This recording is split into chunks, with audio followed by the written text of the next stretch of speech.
Seigneur. Gloire à Jésus pour ce soir, cette merveilleuse soirée où nous allons encore partager sur notre identité dans notre Seigneur Jésus-Christ. Merci, peuple de Dieu, d'être là afin de suivre le message que le Seigneur a mis dans notre cœur. Et merci au berger de nous donner encore la parole afin de se tenir devant cette chair. Que le nom de Jésus soit glorifié.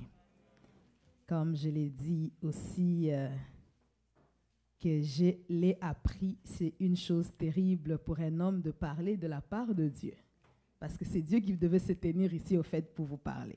Mais il me dit, Nathalie, tu vas prendre ma place, tu vas parler à mon peuple. C'est une grâce que je dis merci à Dieu de me faire confiance. On nous a parlé, ça fait 2 dimanches, sur notre identité. On nous a parlé comment le Seigneur a fait de nous ses enfants, comment avec la nouvelle naissance, nous devenons des enfants de Dieu et nous avons la nature de Dieu. On nous a parlé que nous étions des dieux. On nous a parlé les merveilleuses choses que nous avons en Jésus-Christ, ce que nous sommes devenus en Jésus-Christ. Nous l'avons déclaré avec force, avec énergie, avec fierté.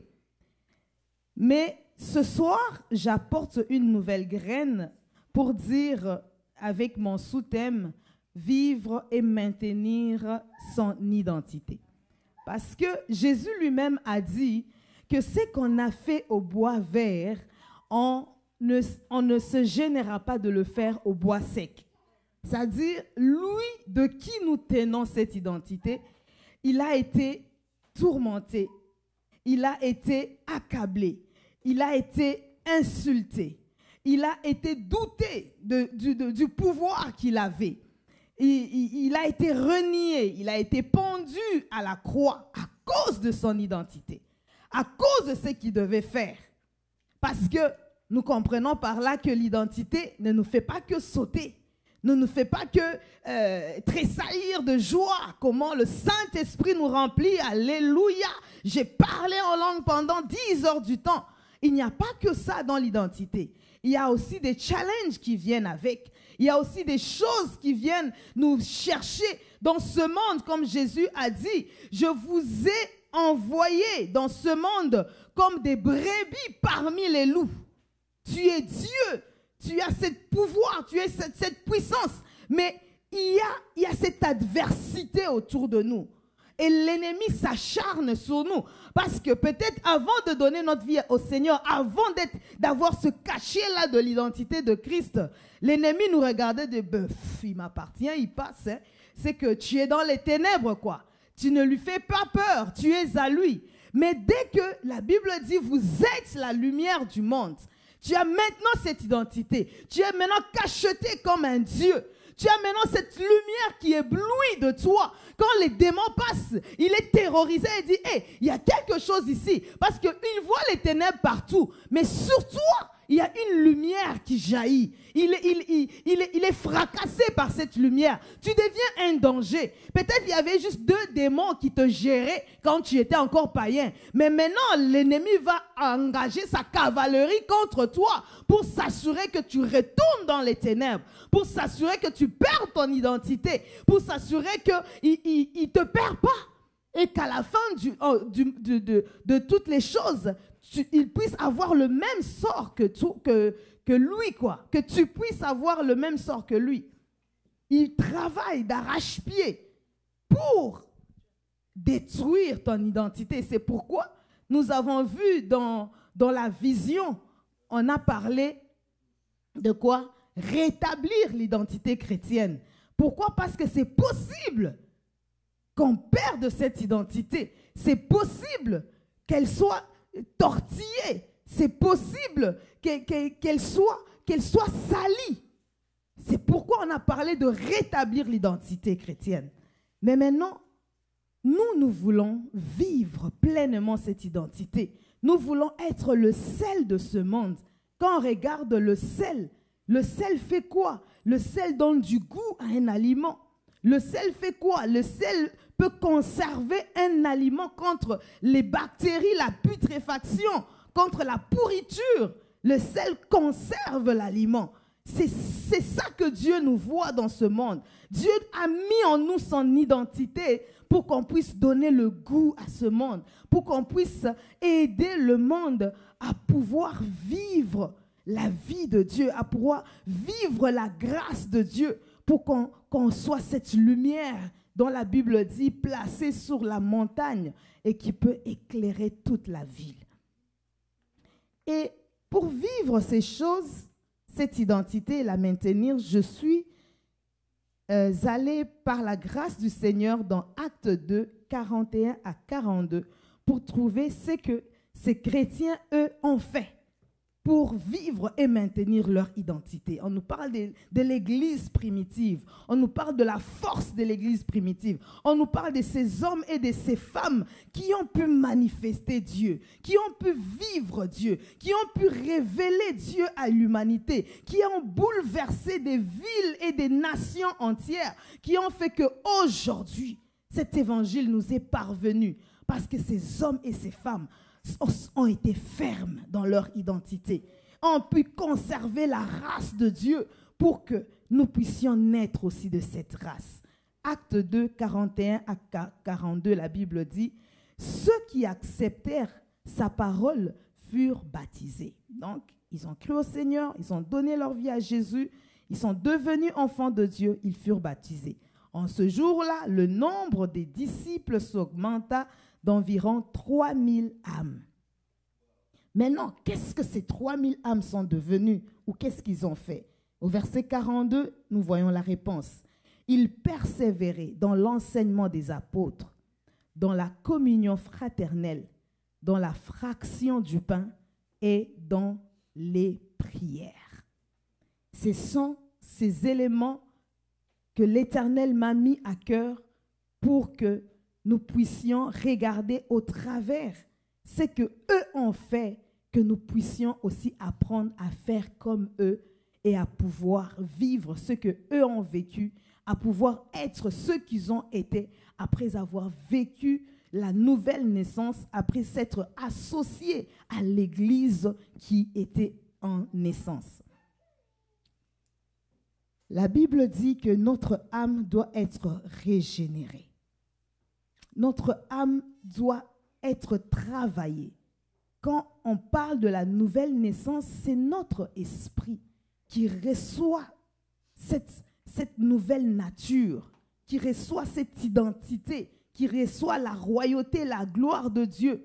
Mais notre âme a besoin d'être travaillée pour véhiculer finalement cette vie-là que nous avons reçue au niveau de notre esprit. Parce qu'on ne peut pas, comme aujourd'hui, j'ai donné ma vie au Seigneur, alléluia, tout est beau, j'attends, j'irai au ciel. Je mène ma vie comme je veux. Quand on rencontre des challenges, on rencontre des difficultés, on se dit, mais où est Dieu? Pourquoi je ne vis pas ce que la Bible dit que je dois vivre? Pourquoi les choses ne sont pas autant faciles que les pierres et les pôles? Pourquoi moi je ne vis pas comme eux? Mais eux, ils ont fait des choses. Ils ont travaillé leur âme. Ils ont travaillé leur vie pour que la vie qu'ils ont reçue, l'identité qu'ils ont reçue au niveau de leur esprit puisse traverser leur âme et impacter les vies autour d'eux. La première chose qu'ils ont fait, la Bible dit, ils persévéraient dans l'enseignement. Nous allons parler de 4 choses à faire, de 4 éléments à persévérer. Quand on parle de persévérer, c'est-à-dire qu'ils étaient dans la chose. Ils ne se lassaient pas. Ils n'étaient pas aujourd'hui, je choisis, comme je n'ai rien à faire. Au fait, dans mon compte, je vois que c'est à baisse, je ne vais pas aller magasiner. Tous mes amis sont en train de travailler et puis je m'ennuie, il n'y a rien de spécial à la télé. Bon, je vais aller au culte vendredi. Ce n'est pas ça la vie chrétienne. Ce n'est pas quelque chose qu'on fait quand on a le temps. Ce n'est pas quelque chose qu'on fait quand ça me tente ou que ça ne me tente pas. Ce n'est pas quelque chose que je fais de temps à autre. C'est quelque chose qu'on doit être dedans à fond, à 100%. Moi, je dis toujours à Dieu, Seigneur, tu me tues, je meurs ou je réussis avec toi. Je ne me vois pas donner ma vie à Jésus et puis vivre une vie quelconque. Et puis échouer tout simplement avec Dieu. Tant qu'à y est, je reste païenne. Tant qu'à y est, je vis ma vie de païenne. C'est pourquoi on dit toujours, il y a des gens que le diable est en train de tromper. Il est en train comme de voler doublement. C'est-à-dire, dans le Seigneur, tu ne gagnes pas. Et puis en lui, tu ne gagnes pas. Puis finalement, tu es entre deux chaises. Tu n'es pas assise quelque part. Il faut que tu t'assoies bien. Si tu es dans le monde, tu t'assois bien. Tu manges avec le diable. Vous vous causez, vous partagez les choses pleinement. Mais si tu es avec Dieu, tu manges pleinement avec Dieu. Il dresse une table en face de tes adversaires. Il oint ta tête et ta coupe déborde. Tu vis pleinement la vie de Dieu. C'est pourquoi si nous voulons vivre pleinement les bienfaits de notre identité, nous devons travailler d'arrache-pied. Nous devons nous y mettre à 100%. Nous devons vivre, penser, manger et rêver de ces choses afin de pouvoir manifester Dieu. Ce n'est pas juste une activité que je viens. Prêcher devant vous, ce n'est pas juste une activité que je fais. Je sais là où Dieu m'a tiré. Je sais là où Dieu m'amène. Je sais là où je suis. Je sais là où je m'en vais. Je sais ma vision. Je connais mes rêves. C'est pourquoi je travaille fort. Afin que j'arrive quelque part. C'est pourquoi nous devons persévérer dans ce que nous faisons. Persévérer dans les enseignements. Ces hommes, la Bible dit, ne dit pas ils allaient écouter de temps à autre des prédications. Ils persévéraient dans l'enseignement. Ils n'étaient pas des gens qui allaient liker des réels. Ils n'étaient pas des gens qui allaient liker des posts, des courts-métrages ou de longs-métrages. Mais c'était des gens qui étaient assis, qui écoutaient, qui étaient enseignables et qui pouvaient à leur tour aller enseigner. Comme Paul a dit, c'est que tu as reçu, transmets-le aussi à des hommes capables de pouvoir aller enseigner ces choses. C'est que la chaîne devait continuer. Mais pour cela, ils devaient persévérer. Dès le départ, ils se sont rejoints à l'église, mais ils persévéraient. La Bible dit, n'est-ce pas, dans Psaume 143, « Enseigne-moi à faire ta volonté, car tu es mon Dieu. » Enseigne-moi, que ce soit le soupir de chaque chrétien. Seigneur, enseigne-moi. Quand tu viens le vendredi à l'église, le jour de l'enseignement, ne dis pas aujourd'hui le pasteur va prêcher. Aujourd'hui, l'ancien Gustave va prêcher. Aujourd'hui, le diacre Cyril va prêcher. Dis, Seigneur, enseigne-moi. Je viens de dire, n'est-ce pas, je parle de la part de Dieu. Je ne parle pas de la part de ma mère ni de mon mari, mais de la part de Dieu. Alors si Dieu te parle, dis-lui, Seigneur, enseigne-moi. C'est la portion que tu avais besoin, comme la Bible dit, donne-moi la nourriture quotidienne. Tu as besoin de cette portion afin de te constituer en toi, afin de t'affermir en toi et de foncer avec le Seigneur. Comment le jeune homme rendra-t-il pur son sentier? C'est en se dirigeant d'après ta parole, dit le psalmiste. Il dit, Seigneur, je serre ta parole dans mon cœur afin de ne pas pécher contre toi. La vie spirituelle est devenue lourde pour beaucoup. On se pose des questions. Je bois un peu de vin, je n'en bois pas. Je fais ceci ou je ne fais pas. C'est-à-dire que ta vie dépend de ce que l'autre pense. Tu es en train de défiler dans les actualités des prédications pour trouver le prédicateur qui va correspondre à ce qui brûle dans ta chair et non pas à ce que tu ne cherches pas ce que Dieu veut t'enseigner réellement. Parce que tu ne dis pas, Seigneur, ma vie, il faut qu'elle corresponde à ce que toi tu m'enseignes, à ce que ta parole déclare. Ces gens persévéraient. Ils ont pu diriger leurs pas d'après la parole de Dieu. La parole de Dieu a été une lampe à leurs pieds, une lumière sur leur sentier. C'est pourquoi ils ont réussi. Si cette parole n'a pas cet effet dans ma vie ou dans ta vie, tu vas aller t'enfoncer tout droit dans un trou noir où il n'y a pas quelqu'un qui saura même que tu es tombé dedans. Tu vas finir inaperçu. Tu vas être dans les livres de chroniques. Ils vécurent. N'est-ce pas, ces œuvres sont dans les livres de... Et puis, c'est devenu une histoire. Mais il faut que, à la fin, on se dise que voici l'homme qui a bâti la synagogue. Il mérite que tu puisses faire quelque chose pour lui. Il faut que le Seigneur fasse des choses avec nous. Mais pour connaître sa volonté, nous devons plonger nos regards dans sa parole. Nous devons persévérer dans la parole. On a beaucoup parlé et on ne cessera jamais parler de la parole de Dieu. Cette parole, la Bible dit, c'est comme un roc, c'est comme un feu qui brise. C'est comme un feu ou un marteau qui brise le roc. Nous avons été formatés dans le monde. Nous avons été modélés selon la pensée de ce monde, selon nos coutumes, selon notre environnement. Mais maintenant, nous devons être renouvelés dans notre intelligence au travers de la parole de Dieu. Nous devons savoir le mode de conduite, comment nous conduire maintenant avec le Seigneur. J'ai une nouvelle identité, comme on nous a parlé. Je suis maintenant Canadien. Comment fonctionnent les Canadiens? Si je suis Allemand, je dois connaître comment fonctionnent les Allemands. Si je suis au Congo, je dois connaître comment fonctionnent les Congolais. Je dois connaître le code de vie des Congolais, le code de vie des Canadiens. Mais il y a un code de vie dans le royaume de Dieu.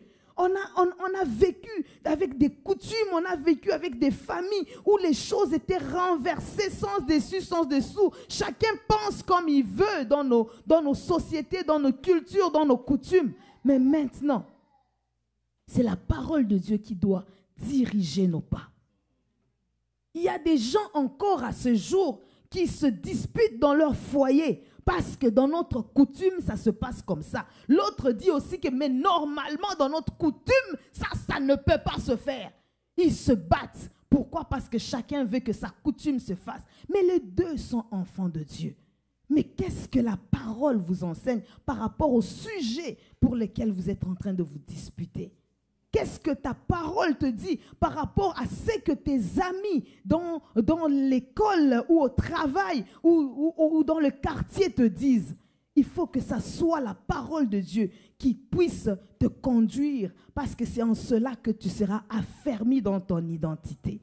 C'est en cela que tu vas stabiliser ton identité. C'est à cela que tu vas dire « je sais ». Tu ne vas pas dire « je pense ». Tu vas dire « je sais ». Comme Job a dit « je sais que mon Rédempteur est vivant ». Sa femme pouvait venir lui raconter une autre sauce. Mais Job a dit « je sais ». Quelqu'un qui sait est difficilement détournable. Quelqu'un qui sait est difficilement influençable. C'est quelqu'un qui a l'assurance par rapport à ce que la personne sait. Je me rappelle quand j'étais en Allemagne et que le voyage traînait beaucoup. Ça faisait 1 année, 2 ans, 3 ans. Ma mère est une fervente catholique. Elle me dit, ma fille, je sais que ce n'est pas mauvais. Hein.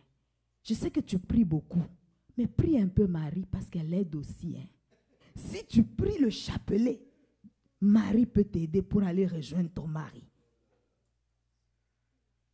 Elle me témoignait des choses que son chapelet lui a données.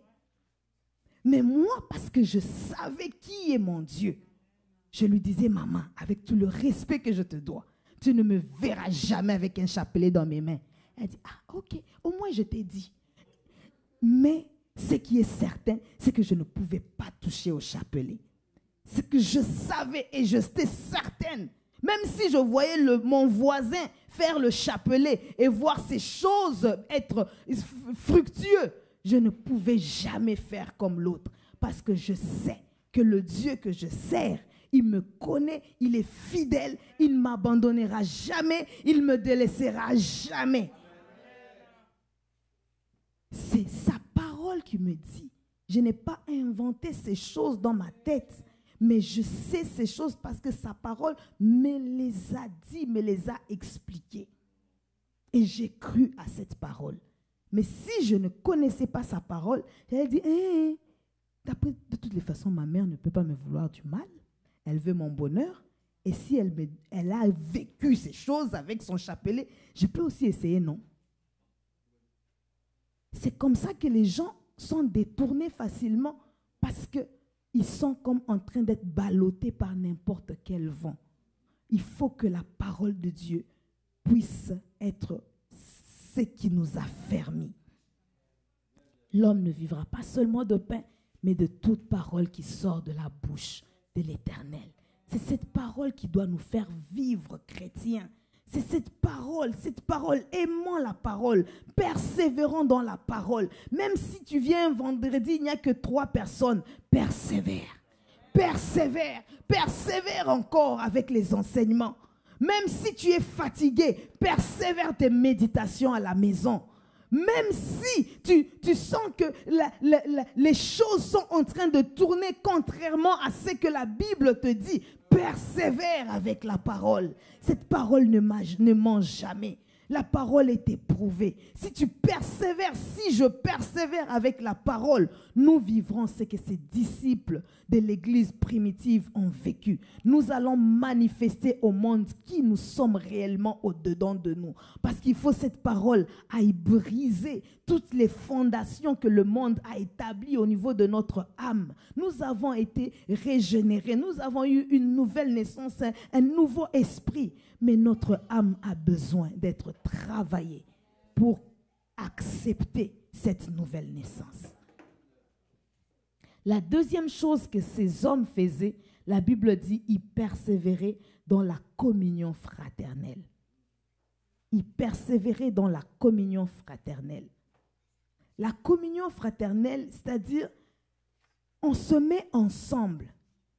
On se met ensemble, non pas parce qu'on est d'un même pays ou d'une même famille, mais on se met ensemble parce que, au niveau de la chair, mais on se met ensemble parce qu'on est d'une même famille au niveau de l'esprit. On se reconnaît comme étant les enfants d'un même père et d'une même mère, qui ont les enfants d'un même père et d'une même mère, d'une vraie famille, ont besoin d'être ensemble, de vivre cette chaleur familiale. Cette chaleur familiale nous permet au fait de nous connaître et de connaître les faiblesses des autres, les forces des autres, des uns et des autres, et de pouvoir ainsi s'entraider. De recevoir les grâces qui sont sur les autres et que ces grâces qui découlent des autres nous permettent aussi d'être comme eux, de pouvoir aussi faire des exploits un jour. Quand on regarde, on verra que Josué était serviteur à Moïse. Il était tout le temps avec Moïse. Un jour, c'est Josué qui a fini par conduire le peuple dans la terre promise. Quand on regarde les serviteurs des hommes de Dieu qui étaient attachés à ces hommes, ils ont vécu quelque chose aussi parce que Dieu leur a fait déverser l'onction qui était sur ses serviteurs pour les mettre sur les serviteurs de ses serviteurs. Parce qu'aujourd'hui, on ne veut pas être serviteur ou servante de l'homme de Dieu. Parce qu'on veut directement, je dépends de Dieu, je ne dépends de personne. Dieu veut que d'abord les hommes soient unis ensemble. Parce que comme la Bible dit, c'est en ce moment-là que Dieu fait descendre l'huile. À partir de qui? De Aaron, qui était le souverain sacrificateur. L'huile descend. C'est pourquoi il est doux et agréable aux frères de demeurer ensemble. Non pas ensemble pour critiquer, non pas ensemble pour parler en mal. Oh, qu'est-ce que tu penses? Depuis qu'on l'a mis diacre ces derniers temps, il ne salue plus les gens comme il faut. Hein? Qu'est-ce que tu penses? D'abord, la femme de l'ancienne, là, elle fait quoi à l'église? Elle fait rien. Hein? Ah, vraiment, aujourd'hui, là, les femmes... Donc, on se met là à critiquer. Non, ce n'est pas ça l'objectif de la communion fraternelle. La communion fraternelle nous permet de dire que nous sommes en train de vivre les mêmes choses. Nous devons nous entraider ensemble. Vous comprenez que quelqu'un, je ne sais pas si vous avez déjà connu des gens qui ont le cancer. Ils ont comme des groupes d'entraide. Ils vivent les mêmes choses, ils vivent les mêmes problèmes, ils vivent les mêmes souffrances. Et ils se réunissent pour se partager leur expérience. Ils se réunissent pour se partager leurs difficultés, leurs douleurs, leurs moments de joie, leurs petits exploits. Ils s'encouragent et ils avancent ensemble. Même quand vous voyez des gens en train de fumer, les fumeurs s'assemblent ensemble. Comme on dit qu'ils se ressemblent, s'assemblent. Nous aussi, Dieu veut que parce que nous avons la même identité, nous apprenons aussi à nous rassembler afin que nous puissions nous entraider. Afin que nous puissions... Ces gens-là, ils vivaient la persécution. Ils vivaient des moments difficiles. Ils avaient besoin d'être là pour s'encourager. C'est comme ça, n'est-ce pas? Jésus nous a dit que vous vivrez des moments difficiles. Vous connaîtrez des moments difficiles. N'est-ce pas? Il a dit que si on a fait ça au bois vert, qu'en sera-t-il au bois sec? Avançant Pierre, avançant Jean, avançant Barnabé. Ils s'encourageaient et ils persévéraient. Ils persévéraient. Ça leur permettait d'être ainsi forts et d'affermir leur identité. De savoir que ce que je vis, je ne suis pas la seule à vivre ça. Il y a aussi quelqu'un d'autre qui vit les mêmes choses. Et aujourd'hui, on a même plus. On a les départements des mamans pour dire que les mamans s'entraident, que les mamans s'encouragent à dire que qu'est-ce que tu vis chez toi. Et non pas être des mamans qui s'écrivent sur Facebook pour insulter leur mari, pour critiquer leur mari, pour critiquer les maris des enfants de leurs enfants. Et ça ne finit pas. Mais que ce soit des mamans qui disent comment tu as fait pour que ça marche avec ton enfant, comment tu as fait pour que ça marche avec ton mari, des papas qui se réunissent, comment tu fais pour que ça marche avec ta femme, des jeunes qui se réunissent, parce qu'aujourd'hui on a dit qu'il y a des jeunes qui se disent c'est plate à l'église, c'est mieux d'être avec les jeunes du monde parce que ça bouge, on se sent vivre, mais il y a un département de jeunesse où en communion les jeunes, vous pouvez faire des choses et vous dire que nous vivons les mêmes choses et nous avons la même identité, les mêmes objectifs à atteindre. C'est pourquoi encourageons-nous, allons de l'avant. Nous sommes les plus forts. Nous pouvons influencer Québec. Nous pouvons impacter Québec. Nous avons la force en nous. Nous pouvons faire ceci, nous pouvons faire cela. C'est dans la communion, c'est en étant soudés ensemble qu'on se partage des idées et qu'on peut ainsi aller envahir les nations. Mais quand chacun est dans son coin, mais quand on se réunit pour d'autres objectifs, on perd le cap. On perd le cap. Notre communion, celui qui est en communion avec Christ, doit être en communion avec le reste de son corps. C'est pour ça que tu ne peux pas dire que tu as vu maman Nathalie, oui, je connais maman Nathalie, j'ai vu maman Nathalie, j'ai déjà juste vu toucher sa main, mais je n'ai jamais vu son visage. Mais est-ce qu'on va te dire tu connais vraiment maman Nathalie?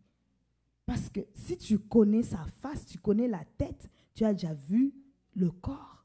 Si tu as été en communion avec maman Nathalie, tu as dit non, je vivais avec elle dans la même maison, on a partagé le même appartement, mais je ne sais pas si elle est grande ou si elle est petite. Donc, tu ne la connais pas. Parce que tu l'as connue, tu as vu sa face, tu as vu aussi ses pieds, tu as vu ses mains.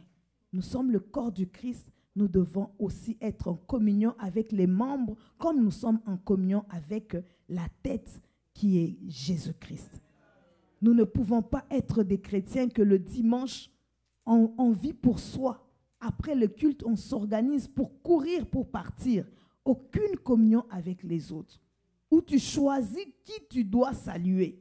Tu ne peux pas dire que j'aime seulement la main gauche de maman Nathalie, je déteste sa main droite. Ou bien que moi, je préfère juste la voir de dos. Je n'aime pas la voir de face.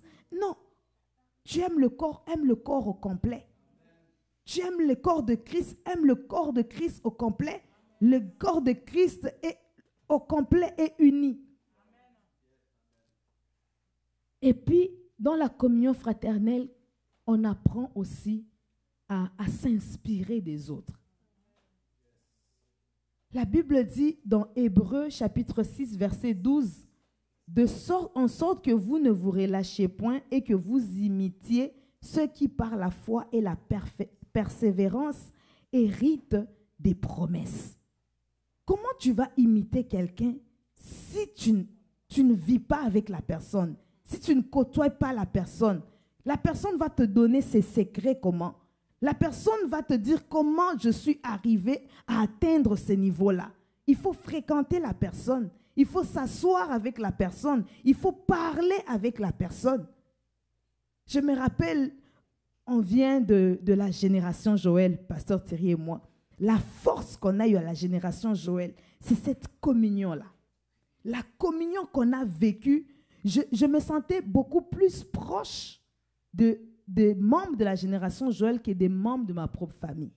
Il y a des cousins que j'ai rencontrés peut-être 15 ans après ma conversion, mais on était tellement proches quand je ne connaissais pas encore Jésus, mais parce que je me suis connectée à une communauté, la race de Dieu, c'est eux qui sont devenus ma famille.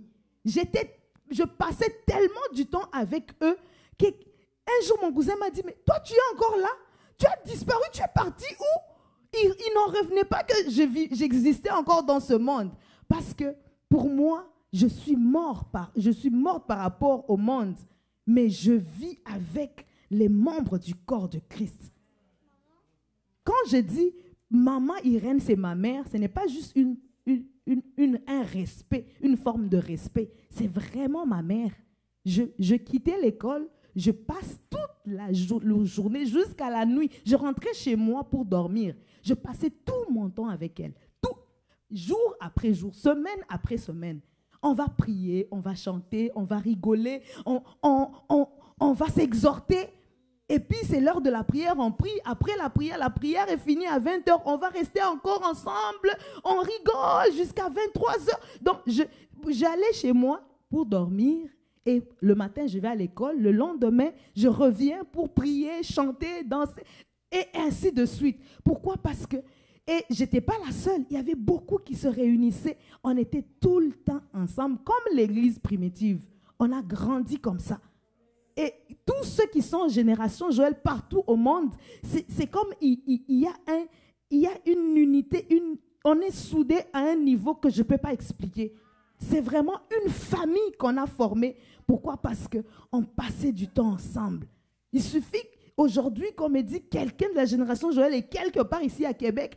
On peut se réveiller à 3h du matin pour aller chercher la personne. Pourquoi? Parce que c'est la famille. Parce qu'on est soudés. Et les grâces se communiquaient ainsi au milieu de nous. Et on vivait pas, on n'était pas ensemble pour du n'importe quoi. On était ensemble autour de la parole. On se fortifiait par des cantiques, par des exhortations, par des prières, par des prophéties. Du coup, on rigolait, on chantait, quelqu'un entend un cantique, on commence à prier. Du coup, quelqu'un commence à prophétiser, parler en langue. Quelqu'un qui était avec des démons, on commence la délivrance. Et jusqu'à la nuit comme ça. Pourquoi? Parce qu'on vivait la communion fraternelle et ça nous a aidés à grandir très, très vite. On était encore tous des très, très jeunes au secondaire. Il y avait peut-être 2 personnes qui travaillaient. Tous étaient des jeunes du secondaire, mais tous étaient remplis de Dieu et on aimait Dieu. Tout ce qu'on voulait, c'est Dieu. On voulait juste Dieu. On ne voulait pas l'argent, on voulait pas des voitures. On s'en foutait, c'est les parents qui faisaient tout. Mais nous, tout ce qu'on voulait, c'était Dieu. On veut être avec Dieu, on veut manger Dieu, on veut respirer Dieu dans la communion fraternelle. Mais encore plus ici, qu'est-ce qui peut nous empêcher de vivre ces choses? Parce que nous sommes des enfants de Dieu, nous pouvons faire encore plus. Philippiens parle encore mieux en disant « Soyez tous mes imitateurs, frères, et portez les regards sur ceux qui marchent selon le modèle que vous avez en nous. » Portez les regards. Portez les regards. C'est qu'en côtoyant les frères, les sœurs qui marchent selon le modèle de Christ que nous pourrions aussi être transformés comme ces personnes. Et on regarde aussi avec la communion fraternelle, elle nous permet de vivre l'amour, de communiquer l'amour. Il y a des gens qui ont vécu des choses Il y a des gens qui ont vécu des problèmes difficiles. Il y a des gens qui ont vécu du rejet. Il y a des gens qui ont vécu des ruptures amoureuses. Il y a des gens qui ont été blessés, qui sont continuellement même blessés, torturés dans leur famille. Mais quand ils viennent à l'église, c'est pour retrouver l'amour. Nous qui disons être enfants de Dieu, être des fils du Dieu très haut, avoir la nature, l'identité de Dieu, nous sommes là pour refléter, communiquer cet amour-là aux autres. Accueillir les 3000 personnes qui se convertissent et leur communiquer, leur faire asseoir ensemble, leur communiquer cet amour. Comme la Bible nous parle de cet homme qui a été frappé par les brigands. Il a été frappé, comme laissé à demi-mort. On l'a violenté, on l'a laissé là. La Bible dit quoi? Le Lévite est passé par là, n'a rien fait. L'autre, c'était qui encore? Le souverain sacrificateur, il est passé par là. Le sacrificateur, pas le souverain. Le sacrificateur est passé par là, il n'a rien fait. Mais la Bible parle du Samaritain. C'est-à-dire la communion, comme on a dit, ce n'est pas juste quelqu'un de ta tribu, de ton pays. Il ne faut pas que quand on parle de la communion fraternelle, oh, les Congolais, on se retrouve quelque part pour manger la chikwang et le fumbwa. Et les Ivoiriens vont se retrouver quelque part parce qu'on m'a amené la Tchéquie au pays. J'invite tous les Ivoiriens chez moi. Les Angolais vont dire quoi? Nous, les Angolais, on va dire quoi, hein, papa? Qui nous va nous inviter? Donc, on se retrouve nulle part. Et les autres, les Québécois, qui va les inviter? Qui va inviter le frère Bertrand? Ils se retrouvent seuls. Donc, on doit vivre cet amour, la communion fraternelle, n'attendant pas seulement notre ami sacrificateur, notre ami lévite, mais sachant que n'importe qui dans la maison de Dieu peut nous aider. Et quand on lit cette histoire, on réalise l'amour que Dieu veut que nous puissions avoir dans sa maison. Il s'est approché. D'abord, ça prend que tu t'approches de quelqu'un. N'attends pas seulement le jour où on va faire l'agapé. La personne que tu ne parles pas avec, approche-toi, parle avec la personne, communique-lui quelque chose. Approche-toi. La personne, et à l'église, on a besoin des bons samaritains, vraiment. On a besoin des bons samaritains. Il y a des gens qui ont été blessés. Il y a des gens qui ont connu des problèmes difficiles dans la vie. Ils ont besoin qu'un bon samaritain vienne verser dans leur vie le vin, vienne verser dans leur vie l'huile, comme cet homme a fait. Il a versé le vin. Parler de Jésus, Jésus qui a son sang, dit à cet homme qui vient de se rajouter à l'église, il y a le sang de Jésus qui peut te purifier. Donne-lui l'huile de la consolation, l'huile de la réparation, l'huile de la guérison. Parle-lui. Peut-être tu as vécu un jour des choses aussi difficiles, tu peux cerner. Tu vois, quand tu as vécu des choses, c'est très facile de cerner la personne qui les a vécues aussi. Tu vas t'approcher, tu vas dire, Dieu m'a envoyé cette personne pour que je sois une consolation pour la personne. Et quand on regarde qu'est-ce que ces hommes faisaient, la troisième chose, la Bible dit, ils persévéraient dans la fraction des pains. Persévérer dans l'enseignement, persévérer dans la communion fraternelle. Ils persévéraient aussi dans la fraction du pain. La Sainte Seine. La Sainte Seine, c'est un mystère. Des fois, la Sainte Seine, c'est juste une étape chaque premier dimanche du mois. C'est un mystère. Jésus a institué la Sainte Seine et les disciples de l'Église primitive se sont attelés pour le faire. Parce qu'ils savaient que c'est une instruction. C'est un mystère dans lequel ils trouvaient force, renouvellement, dans lequel Jésus apparaissait devant eux tel qu'il est. La Bible dit, dans 1 Corinthiens 11, 23, « Car j'ai reçu du Seigneur ce que je vous ai enseigné. C'est que le Seigneur Jésus, dans la nuit, il fut livré. Après avoir rendu grâce, il rompit il prit le pain, il le remplit et dit, ceci est mon corps qui est rempli pour vous, faites ceci en mémoire de moi. En mémoire, faites ceci en mémoire de moi. Quand il a pris le vin et tout, il a dit encore, faites ceci en mémoire de moi, toutes les fois que vous en boirez. Car toutes les fois que vous mangez de ce pain et que vous buvez de cette coupe, vous annoncez la mort du Seigneur jusqu'à ce qu'il vienne. Faites ceci en mémoire de moi.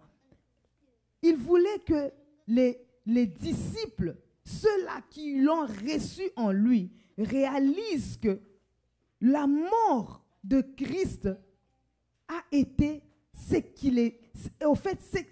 les a permis d'entrer dans le royaume. Ce qui leur permettra au fait de s'affermir aussi dans leur identité. Il leur a dit, faites ceci quand vous mangerez. Vous mangerez quoi? Vous mangerez un pain qui a été brisé. Un pain qui vous rappellera que mon corps a été brisé pour être partagé. Comme la Bible dit, il est le pain de vie. Il a été partagé pour la vie à plusieurs. Celui qui va participer. On nous raconte souvent que les sorciers mangent la chair pour être plus forts. Ils boivent le sang pour être plus forts. Ils peuvent tuer un autre sorcier pour être plus fort. Ils mangent le sang d'un autre sorcier pour être plus fort. Mais nous, Jésus nous a dit, il a fait ce sacrifice. Mais quand nous buvons la Sainte Seine, nous réalisons que c'est son sang que nous sommes en train de boire. Pourquoi? Parce que nous participons ainsi à sa nature. Nous sommes en communion à ce qu'il est réellement. Quand je participe à la Sainte Seine, je mange le corps. C'est que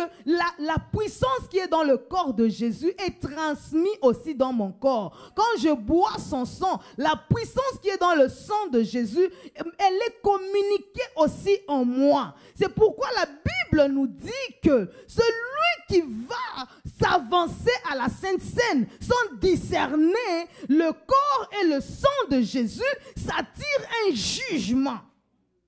Vous ne réalisez pas que c'est juste un pain qu'on a acheté chez Métro, une bouteille de vin qu'on a acheté chez Métro. Comment je vais m'attirer un jugement? C'est à cause du mystère qui est caché dedans.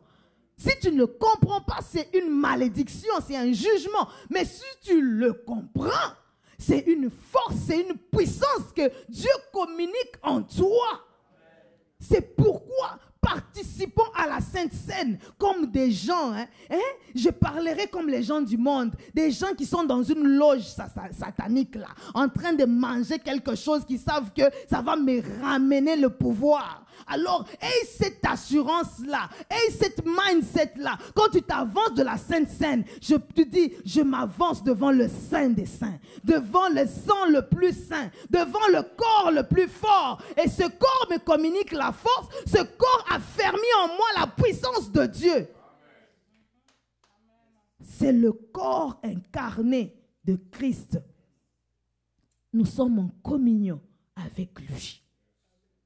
Persévérant dans la Sainte Seine. Ce n'est pas le moment où tu dois aller allaiter le bébé. Ce n'est pas le moment où tu dois regarder si ta boss a dit que tu vas faire un TSO aujourd'hui là. Tu regardes ton téléphone. C'est le moment où tu vas être le plus sérieux possible parce que tu es en train de communier avec le corps et le sang de Jésus. Ces hommes ont compris ces choses. Ils ont persévéré. Ils ont été affermis dans leur identité. Ça nous rappelle, ça nous rassure que nous pouvons recevoir aussi son esprit et refléter sa nature. Parce que nous participons au même sang et nous participons au même corps. La Sainte Seine nous permet aussi de nous rappeler qu'il y a une alliance. Parce que quand on regarde la première alliance au mont Sinaï, le sang a été versé. Il y a eu les tables de l'alliance, qui sont la parole, la loi de Dieu, mais il y a eu aussi le sang de la victime qui a été répandu sur le peuple, aspergé sur le peuple. Mais dans la nouvelle alliance, la Bible nous dit que c'est le sang de Jésus lui-même. Quand je participe à son sang, je réalise que je suis dans une alliance très élevée. dans une alliance très forte, dans une alliance qu'aucun occultiste ne pourra comparer. Dans une alliance, la Bible dit, il est le garant d'une alliance basée sur des meilleures promesses. Nous sommes dans l'alliance la plus excellente qui soit existée depuis le temps des temps. Quand on s'approche de la Sainte Seine, on doit réaliser que l'alliance dans laquelle je suis avec le Seigneur, c'est une alliance qui me permet de vivre les meilleures promesses qui soient en Jésus-Christ.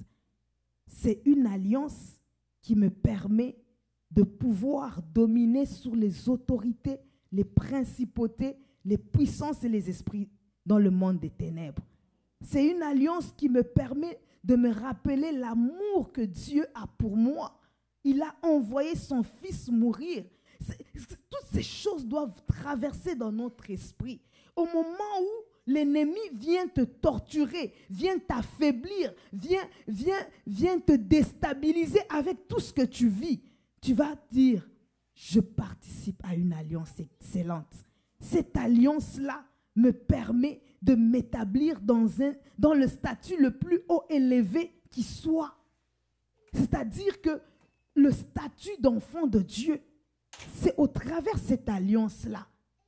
C'est pourquoi il dit, rappelez-vous, que ça soit un rappel continuel pour que l'ennemi ne vienne pas vous déstabiliser avec tout ce que vous vivez sur la terre.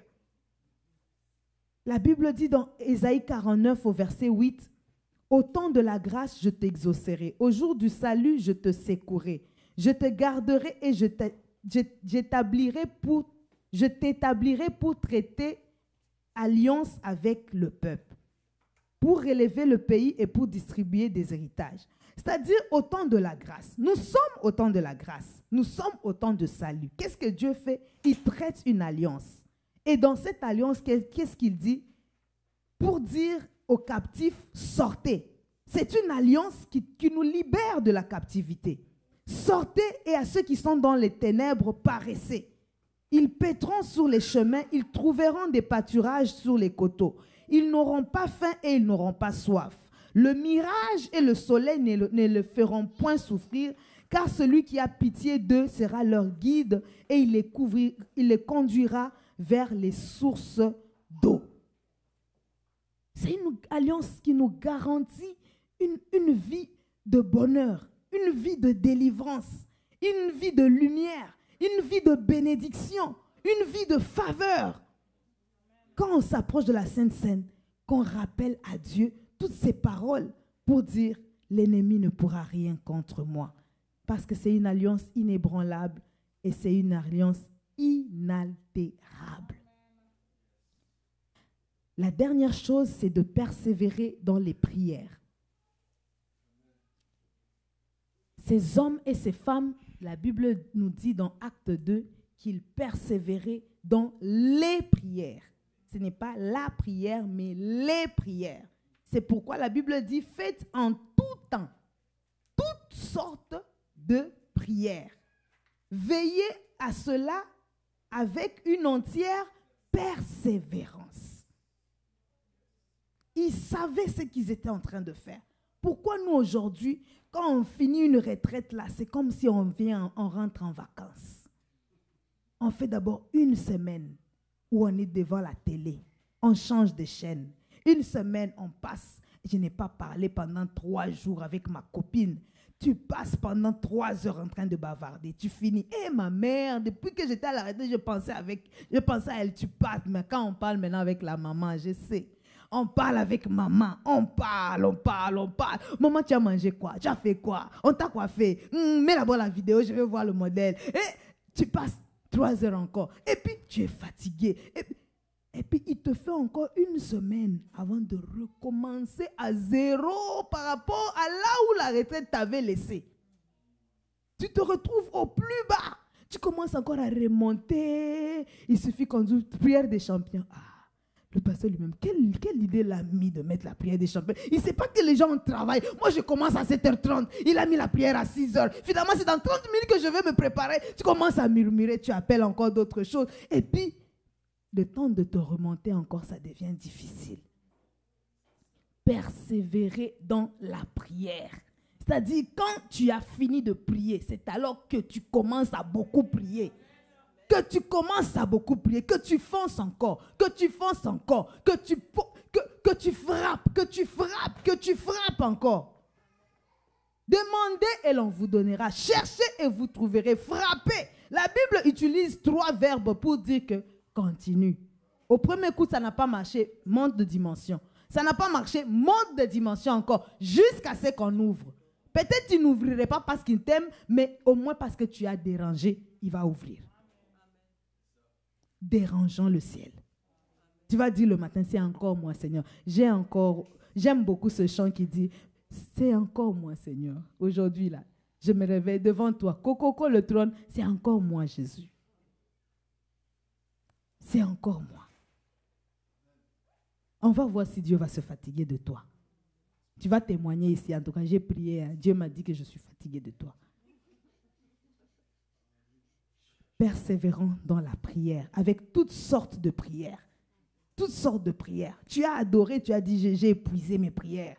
Tu as tellement fait des prières de supplication, tu as dit, j'ai beaucoup prié. Pour ce sujet-là, j'ai prié. Change. Tu n'as pas trouvé dans les supplications. Rentre dans l'adoration.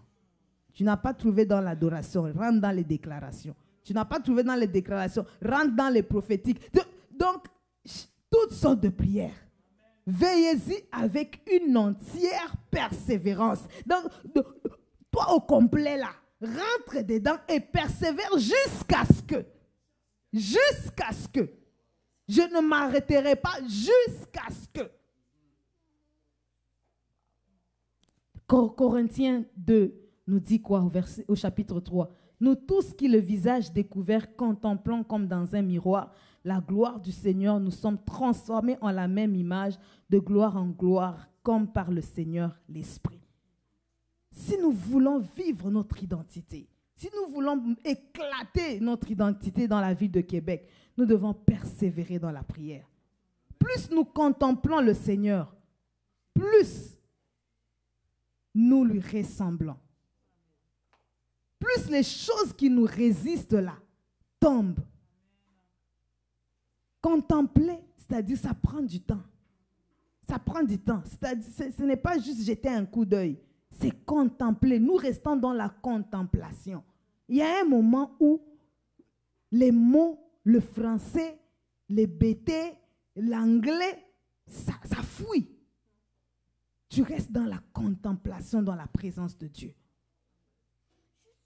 Tu le vois tel qu'il est. Tu sens, comme on dit, les battements du cœur de Dieu. Tu sens vraiment que c'est comme si Dieu respire en toi. Il faut que chacun de nous arrive à pénétrer cette dimension. C'est en ce moment-là, tous les sujets là que tu as, ça semble insignifiant. Ça semble rien du tout. Tu contemples le Seigneur. Tu es transformé à la même image. Et c'est cette image-là qui va effacer tous les problèmes qui t'entourent. Ça demande de l'endurance. Nous tous, ce n'est pas les intercesseurs. On n'a pas dit, vous intercesseurs, contemplez la face de Dieu. La Bible dit, nous tous.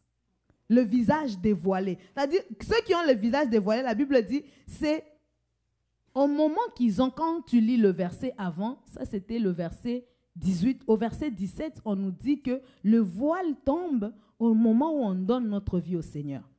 Nous tous, on a eu l'identité là. C'est parce qu'on a donné notre vie au Seigneur. Le voile est tombé. Quand le voile est tombé, c'est pourquoi? C'est pour aller regarder n'importe quoi. Dieu nous a ouvert les yeux pour que nous puissions le contempler maintenant.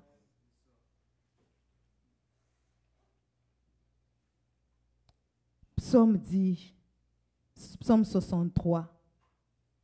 Ô Dieu, tu es mon Dieu, je cherche ta face. Mon âme a soif de toi. Mon corps soupire après toi, dans une terre aride et desséchée sans eau. Est-ce que tu soupires aussi? Tu soupires aussi auprès de Dieu. Cherchez l'Éternel et sa face. Cherchez continuellement sa face, nous dit Psaume 105 et 42 nous dit, comme une biche soupire après des courants d'eau, mon âme aussi soupire après toi. Donc, ainsi donc, nous voyons les 4 éléments qui ont permis à ces hommes et à ces femmes de pouvoir ainsi persévérer, de pouvoir ainsi impacter. Ce petit nombre qui ne cessait d'augmenter, ce petit nombre qui ont impacté, qui ont dit, voici les gens qui ont troublé nos villes. C'est comme ça qu'on les appelait.